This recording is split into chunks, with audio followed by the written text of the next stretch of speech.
Yo, what's going on, everyone? Welcome in to a post-championship game edition of Snaps, your new favorite college football podcast here on the Volume Sports Podcast Network and YouTube channel. We're here on Amazon Amp live right now. Shout out Amazon for having us here. And the reason why we are here, and we know, look, we love hanging out. It's been so much fun this entire football season. I'm T-Bob Hebert, one of your hosts, joined by our resident Bulldog, Aaron Murray. We will talk to Aaron, but we're also joined by our provider, the reason why we are here, the boss man, Uncle Colin Cowherd. Colin, what's up, man? Thank you so much for joining us tonight. It is a pleasure to finally have you here on the premier college football podcast. What's going on, man? How we feeling tonight? Well, the Oregon Ducks said, "Hey, TCU, this is what we ran into 3.5, 4 months ago." So, I mean, Oregon and TCU, really good programs with, really good players, just completely, utterly overwhelmed. And Georgia, whatever, I said this last week, the SEC is the only conference where you can hire somebody. It may be a miss at Orgeron, and he wins an Natty. If you're a northern program and hire a miss, you win 4 games. But, Georgia's got more Sunday athletes, and you could see it very quickly. Yeah, I heard you talking about the game before the game came out, and it's true, man. I mean, here on this show, me and Aaron have been chopping up this game. We've been looking for, individual matchups and which players are going to mean the most. But, at the end of the day, it was never the micro, right? The individual players did not matter. It was it's the macro, the blue chip ratio. Georgia has 77% of their roster made up of 4 and 5 stars. TCU has 28%. And look, that's not everybody gets the most out of him because A&M has great talent, vastly underachieved, right? There are examples of that. But when you have a staff that maximizes great talent, you will beat a staff that maximizes lesser talent. And that's what you saw tonight. Aaron, how you feeling, man? The dynasty has begun back-to-back for Kirby. No. I know you got to be so excited here, dude. No, the dynasty started years ago. We are in the middle of the dynasty, and this actually may be towards the more front end of the dynasty based on kind of what Kirby's building there in Athens. So yes, you are now admitting that the dynasty has begun. I've said it started 3 or 4 years ago. So but at least you're using the word dynasty and Georgia together. That's all I wanted to hear after tonight. Before I'm not going to bash TCU because they don't deserve bashing. They had a heck of a season. Congratulations to them to get to this point, to beat Michigan, to be here, to be that Cinderella story. You said it though. They don't have the horses that Georgia has. And that was kind of our feeling heading up to this game. We were trying to find every excuse possible of why does TCU deserve to be here? Why did, what does TCU need to do to win? What does Georgia need to do to essentially screw this thing up in order for TCU to win? And then if Georgia showed up and played, like Colin said, the way they played versus Oregon, or the way they played versus TCU, or the way they played for Mississippi State or LSU, they were going to run them out of the building, and it was going to be a no contest by halftime. And that's what it turned out to be. They got better players on both sides of the football. Yeah. Stetson is a magician in big time games. It's going to be the MVP 4 times in all 4 playoff appearances in the past 2 years for Georgia. The defense reloaded. They're going to be even better possibly next year. They're healthy at the receiving position. Bowers is a stud. There's just too many good players. Too many guys, like Colin alluded to, that are going to be playing on Sunday. TCU, it's a good story. They got a couple of guys that are really, really talented. They fight hard. You give them that. But at the end of the day, it's a game of Jimmys and Joes. And right now, Georgia has more than anyone else in the country. Well, and Colin, I think it's very appropriate that you opened talking about Oregon, right? Because this college season ended in the exact way that it began. Watching this UGA team dominate, a very talented team, but dominate and decimate on a national stage. And at the beginning of the year, we basically said, all right, this is Georgia announcing that they are a dragon of the realm, right? That they are one of the benefit of the doubt clubs. Doesn't matter what they lose, they will always be back. But we also said Ohio State's there. Alabama's there. By the end of this season, it is clear they suffer no rivals, right? I mean, they stand alone at the mountaintop right now. Colin, when you look forward into the future, do you see any particular hurdles to UGA having a Nick Saban Alabama-esque run? Like, are they about to supplant them for the foreseeable future? Well, I think the three best teams I saw this year were Georgia, Bama, and Ohio State and Michigan. I still contend that Michigan beat themselves. Nothing against TCU, but they had more first downs, more yards, more time of possession. They were just, you take a month off and Ohio State outplayed Georgia. Let's be honest about it. If Harrison stays in the game, Ohio State may well have won. So you take a month off and the tackling's bad. You can overthink the room. I think Ohio State, had they beaten Georgia, would have whacked TCU. But by that second game, okay, when you don't have a month and everybody's dinged up from the previous game, Georgia's a little dinged and TCU, then it's just down to athletes. It's that first game when you take a month off, that's where you can stumble. You just, you know what I mean? You just outthink. The NFL last year, Tennessee and Green Bay in the playoffs last year had buys and lost as number one seeds. So the thing that's crazy about college football is, and remember, here comes LSU with Brian Kelly. So, Colin, hey, I mean, come on. Hey, let's go, dude. Too Butter me up. there. Hey, that's what I'm talking about. So what's going to happen here is LSU, Bama, and Georgia, one of those will get knocked out. And it depends who's healthier later, who's getting better quarterback play. The best team may lose it. Bowers gets hurt the week before the Bama game next year, LSU. So I think those three, plus Ohio State, will probably be the teams in the foreseeable future that vie. Now, just the way it works, Texas and USC, when they have the right coach, tend to catch up pretty quickly just because their states, there's so many players. Like USC, in one transfer portal this year, already fixed their offense. It took 1 year. Now, they're still 2 to 3 more transfer portals away from the defensive side. But the biggest roadblock for SEC teams will be SEC teams. So now Brian Kelly's absolutely outstanding. So what's going to happen is LSU, Georgia, Bama, one of those is going to get knocked off every year, and it's probably the one that's a little dinged up at the end of a season. That's health will probably be the wild card in all this stuff. Now, as I go want to stay on that, T-Bob, real quick. Well, it's obviously Georgia, as of right now, before the mess of what the SEC, I'm not gonna say mess, but the change of what it's going to look like. When Texas and Oklahoma would come over, and I think the goal is to go divisionless at that point. Then things kind of get changed up. But right now, heading into next season, when you still have the East and the West, at least Georgia doesn't have to worry about facing, as I don't believe on their schedule, either Alabama or LSU. So they get to escape that. And in that situation, they could still lose to possibly an Alabama or an LSU in an SEC championship game.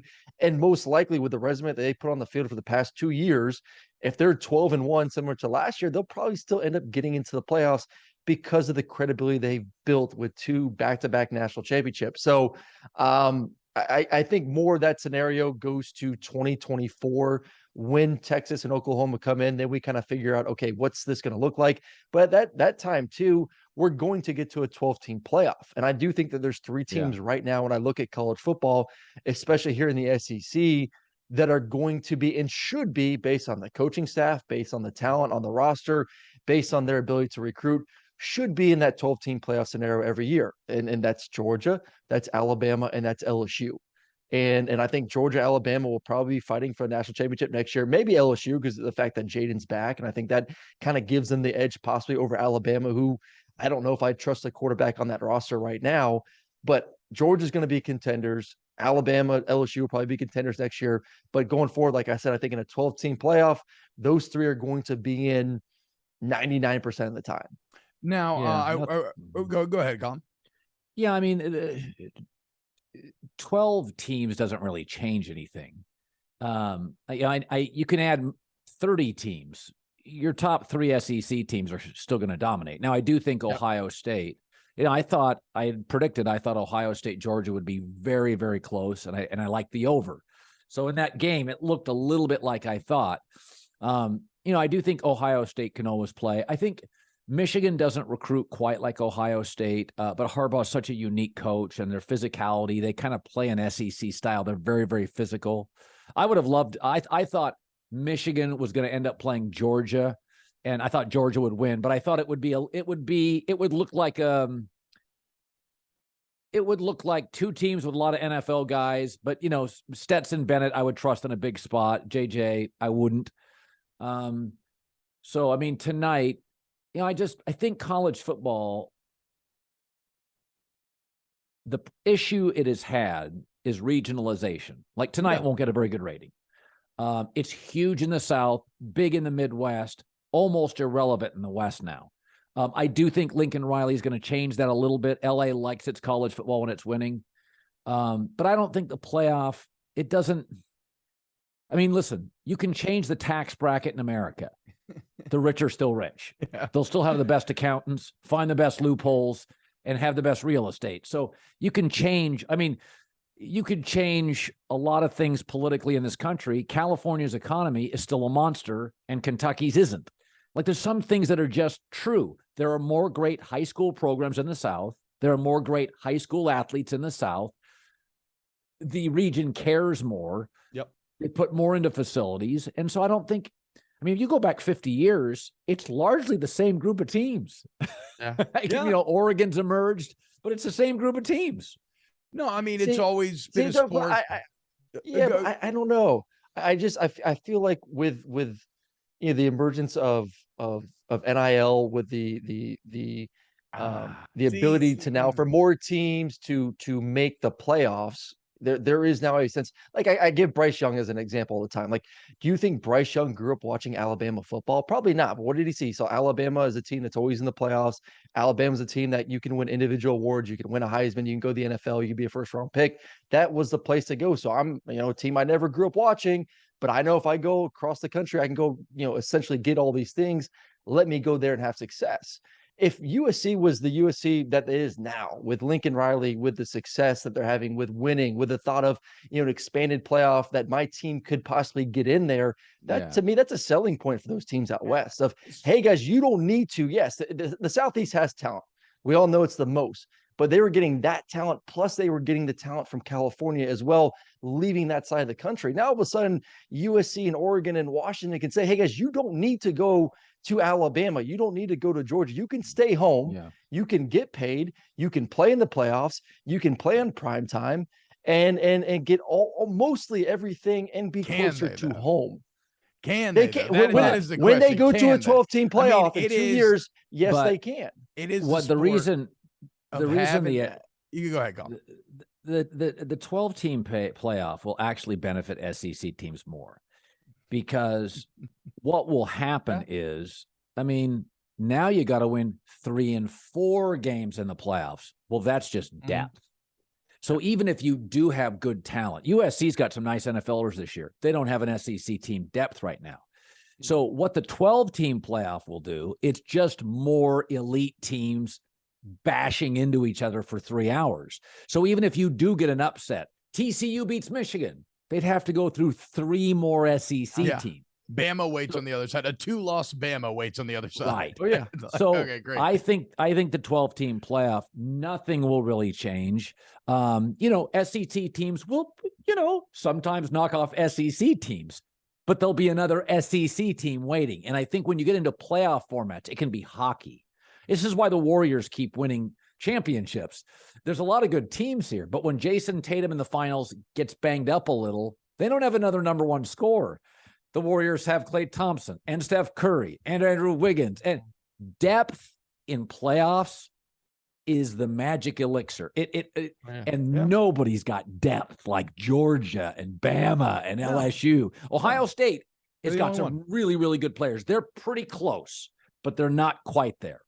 Yeah, I mean, if you just look at the blue chip stuff that we were talking about earlier, Ohio State is the only one up there with the SEC team. Look, I think it's a reality of the sport. It's always been a sport of have and have nots, like you said, Colin. And I know some people view NIL as kind of a democratization of that and kind of a spreading of the wealth. I don't see that. I see a concentration of the wealth because the programs that already have the most money and already had the most buy-in that's just building on top of itself. Now, maybe, now we're getting a really big picture. Maybe like federal Congress steps in, some sort of legislation, even the playing field. I don't know. But the future remains bright if you are an SEC fan. That is for sure. And a USC and some of the other major powers. And maybe the 12-team playoff allows for some fun around the edges, right? Like what you just saw TCU did this year. Now, we're going very big picture here. I do want to talk about the game that we just witnessed real quick. Aaron, you've been very high on Stetson Bennett. His career at Georgia is done. Back-to-back national championships, 4 playoff games, 4 MVP awards. What is Stetson Bennett's legacy? I think he's the greatest player in Georgia history. I've said for the past year that Stetson is the greatest quarterback in Georgia history based on what he's done. And, this is a game where, stats are great and ability is awesome. And we talk about guys like Stafford as maybe one of the best players of all time, athletes and abilities to throw the football, not just for Georgia history, but what we've seen even in the NFL for the past decade plus. But, to me, winning championships, it kind of sets you to a different level, especially the way Stetson's played in those games. And I thought Stetson's played really well the past 2 years in general. He has great stats. He's a little bit of a gunslinger at times, but overall he's got great stats, plays well in big games, won an SEC championship, won 2 national championships, MVPs in all those playoff games that you alluded to. To me, that was going to be the conversation after tonight. If they did win, depending on how well he played, where does he go? Not in the quarterback question, but in the overall Georgia football play question, from Herschel to Hines Ward to Sinkwich and so on and so forth. David Pollock, where is he in that conversation? Well, he's won more national championships than any of them. He's won more MVPs than any of them. I know he didn't win a Heisman, but he was also in New York this year as well. I kind of put how much I feel about championships. I put championships on a higher level. And I had a buddy of mine tonight texting me about this whole thing because he went to Alabama. And he's like, well, if that's the case, then A.J. McCarron should be a top guy because he won 2 national championships. But A.J. also didn't play to the level that Stetson has played for these past couple of years in these big-time moments. I think that is what really separates him. In these big games, he's been the MVP of the football team. It hasn't been the defense. It's been Stetson Bennett as the reason why they've won these national championships. So to me, call me crazy because maybe I didn't grow up in the 70s and 80s, and maybe I didn't watch Herschel the way I've watched Stetson for the past 3 years. But I would say, in my opinion, Stetson Bennett is the greatest quarterback in Georgia history. And I would, after tonight, the way he played, say Stetson Bennett is the greatest Georgia football player of all time as well. Well, it's interesting that you mentioned the McCarron thing there, Aaron, because it kind of dovetails with some of my notes here. As I have it written, look, quarterbacks get remembered for championships, right? But quarterbacks who dominate on that biggest stage become immortal. And whether it's a Montana, Brady, whoever it is, right? You have your Brad Johnsons, you have your Trent Dilfers, you have your guys who have won a championship, but the ones who are at their best when it matters most are the ones whose legacies get the highest juice from these sorts of games. Colin, what's the national perspective? Like, how do you view a guy like Stetson Bennett? It doesn't look like he'll amount to much in the NFL, just tied a Joe Burrow record tonight for touchdowns in a college football playoff game. Like, we got the Georgia local perspective. How do you feel Stetson should be viewed for what he accomplished here? Well, I mean, we've had a lot of Charlie Ward, Tommy Frazier, Stetson Bennett are profoundly, Tim Tebow, great college quarterbacks. There's nothing wrong with that. College football is its own massive industry. He's a college quarterback. Some guys are built for college. Some guys are built for pro. For people, Vince Young's the best high school football player I've ever seen. Vince Young's one of the 5 best college footballs I've ever seen. He just didn't throw the right football in the NFL. It just didn't work on Sundays much. So I think Stetson Bennett nationally, the way people see Georgia, when you think of Georgia football, you think of defense. You think of Kirby Smart. You don't think of offense. So, I mean, last year I thought it was the best college defense I'd ever seen. Yeah. This year wasn't quite as dominant, still very good. But I think Georgia is viewed as a defensive program with capable quarterbacks, almost like the beginning of Alabama's run. It was a defensive program. Now they've pivoted to more of an offensive program where, if you remember back in the early days of Saban at Bama, it was corners and linebackers. I mean, they just had pros everywhere. Now it's wide receivers. Like, Georgia is now in that defensive mold there, and they've always had some good receivers, but I think Kirby Smart's initial defensive mold, though, Colin. I mean, they averaged 40 points per game this year. I know, but they don't have an NFL star quarterback, so they're just like Bama. The takeaway is next year, the Pac-12 has 4 NFL quarterbacks. Yeah. They'll have, and so it's like you could put all those guys at Georgia. You're just going to win a bunch of games at Georgia. There's a million guys you could put there. You could put 4 guys in the Pac-12 with Georgia and win the national championship. But there's not 4 defenses even close to Georgia out of 131 teams. So Georgia's brand nationally, I'm just telling you how it's viewed nationally. It's very Alabama early. It's a defensive brand with capable non-star NFL quarterback play. Yeah, and you know what? It worked for Alabama, and as much as I hate it, it looks like it's working for Georgia. We'll see. I think Colin was exactly right earlier when he talked about Brian Kelly and LSU being the next big dogs in black. I mean, I'm unbiased. You know, I don't have any LSU gear on, unlike Aaron. I love it though. Colin, hey, look, man, this has been a ton of fun this entire fall for me and Aaron. We love each other. We love Brum. We love the entire team here, the volume doing the show. What do you think about snaps, man? What's up? Boss man, talk to us. Come on, give us some. How we feeling about snaps after year number 1 here? No, we love it. So when I built the volume, you know, there were certain things that meant a lot to me. I'm an NFL, NBA, college football guy. But so I searched the country, and what I was looking for, if you go through the volume, we believe our brand is, we're talking sports, but we wanted people that had different angles on it. So I got a hold of your tape, and I thought, I had heard about you guys, but I hadn't seen you. And they said, oh yeah, there's this guy T-Bob, he's a nut. And then Aaron Murray, the college quarterback guy. So I thought, oh, so I get the state of Georgia, I got a Bulldog quarterback and a crazy person from Louisiana. So then I saw the tape and I was like, oh, this is perfect. This is big personality. You got a straight man. You got a crazy guy. And I was like, boom. And so, you know, I always felt like I looked for a long time for an English Premier League podcast. I want the most tribal, passionate fans. And even though I'm a West Coast guy and grew up with the Pac-12, it's different in the South because I lived in Tampa for a couple of years, and I tell people, and I went to 4 or 5 SEC stadiums. I'm like, you know, Gainesville and Tennessee, and I'm like, if you've never been to, I've been to Baton Rouge. I'm like, it's hard to explain. And so I think you guys are literally, it's my favorite college football podcast in the country. It's exactly what I want. Big personality, fun, make me laugh, make me think.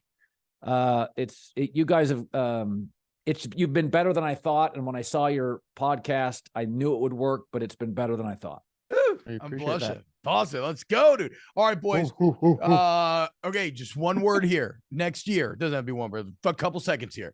Saban or Smart next year? Colin, you go first. Well, you know, I want to see the quarterback play. I think next year, one of the things about college football that's going to be really apparent, there's going to be like 10 NFL quarterbacks in college football next year. Now, they may not go first round. Jaden Daniels, one of them. It's going to be a really, really good year for some quarterbacks. So that will be a story early. Caleb Williams is obviously a ridiculous talent. Yeah, he's really good. So I think one of the stories in college football next year will be a lot of really good quarterbacks, as generationally we're getting this batch now of new kids who have grown up in 7-on-7 camps and are really good, like really good right now. That'll be a story. And then I think my feeling is it'll be Bama and Georgia. Whoever gets the elevated quarterback play later in the year wins. Both will have, you know, they're both going to be really good. It is interesting though. Brian Kelly's going to be a real wild card in this thing. Yeah. He's going to be a real wild card. I mean, you know, sometimes in the SEC, it's just scheduling. Like if you have to play Auburn and the next week LSU, or you play, you know, Florida and the next week, you know, I don't think Georgia and Texas are going to ever win the SEC championship. But what's happening in the SEC here within the next couple of years is, you know, you're going to face at one point back to back to back. Remember years ago when Saban lost to Johnny Manziel? Yeah. And the story, and remember, A&M got off to a huge first half. And that was the third straight game Alabama had played. And the team was just, they were tired. I think you're going to get in a couple of years with the SEC, with Texas and Oklahoma. They may be B+ right now. But how many good teams can you play in a row? I mean, In the Big Ten, you get a lot of off months. I got Maryland, I got Iowa. You're getting Hey, don't tell Joe Klatt that. Don't tell Joe Klatt that. Don't get in a schedule with him. He'll have a heart attack right now. I mean, that Big Ten schedule it's a doozy now. Those offenses really stress the defense out. My goodness. Yeah, as every Big Ten defense ranks top 10 in the country. Aaron Saban Smart next year. So maybe because I followed Georgia football more, I've been to a bunch of the practices and obviously watching them this year. Carson Beck's a stud. Carson Beck's a guy that could have been the starter 2 years ago.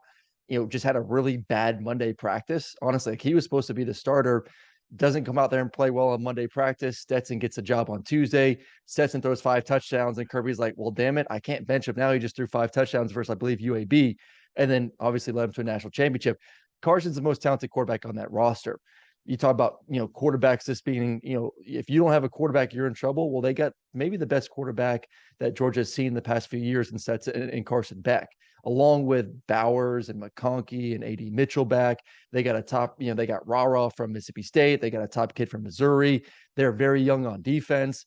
To me, that team is returning a lot of really star players on both sides of the football. You look at Alabama, we saw Jalen Milroe play this year. I'm not too excited if I'm an Alabama fan. I know Ty Simpson's a young kid that was some good arm talent, still pretty young. You lose Gibbs, you lose some receivers, you lose Will Anderson, you lose, a bunch of guys, Brian Banch. They're losing a lot of NFL talent. And most importantly, at the quarterback position, they have more holes to be filled than Georgia does. So for that alone, I would say Georgia, but I'm with Colin. I kind of have LSU as the team. When Jaden made the announcement, I posted a video of it 2-3 weeks ago. When Jaden made the announcement that he's coming back, to me, that shot LSU up as the favorites to win the SEC West next year. Yeah.